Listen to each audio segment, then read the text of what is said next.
Good morning, Mark Lanier with your video thought for the day. So in my quiet time last week, one morning I was reading Luke chapter 17, verses 5 and 6.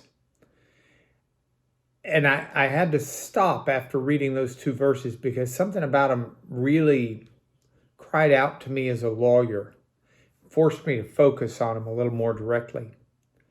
Here's what the story is the apostles have been with Jesus, and they've been walking around, he's been teaching, he's been healing, all of these types of things. And they said to him, as recorded in Luke 17, verse 5 and 6, they said, Lord, increase our faith. Now that's a great request of God. God, please increase our faith. I need more faith. And Jesus' reply is what I found perplexing and caused me to focus.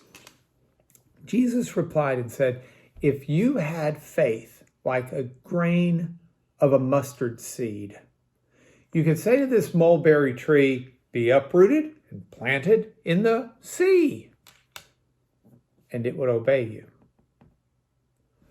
Now, I initially was thinking this through and I thought, the lawyer in me, if this had happened in court, would want to stand up and say, objection, Your Honor.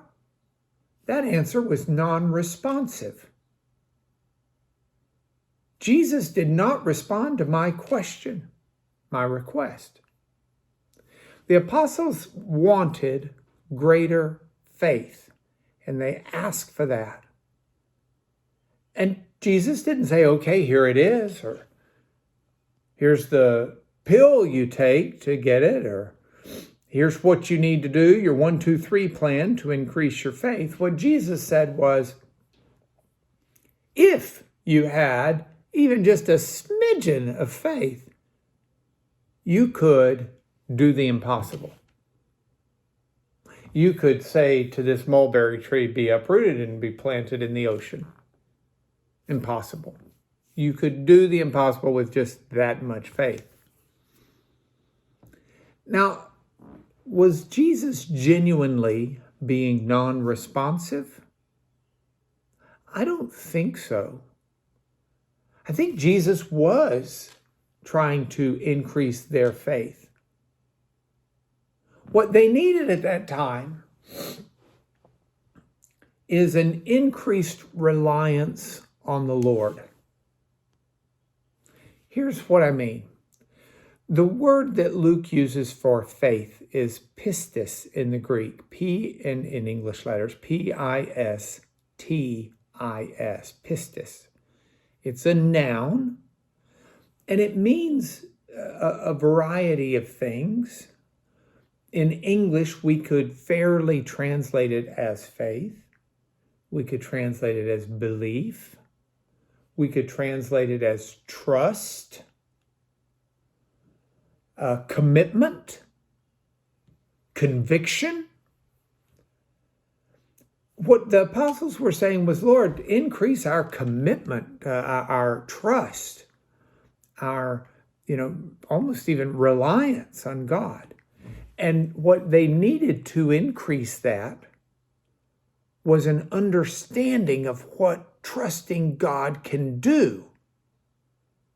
So Jesus answered by giving them that understanding. If you trust God, the impossible can happen because God is in control. You rely upon God today more than you ever have before. Things seem great, fantastic. Thank you, Lord, and give credit to Him and rely on Him for the great and good things in your life. Things seem not so great, not so good. You commit it to Him and you trust Him and you rely on Him for those things. Things seem deplorable and desperate.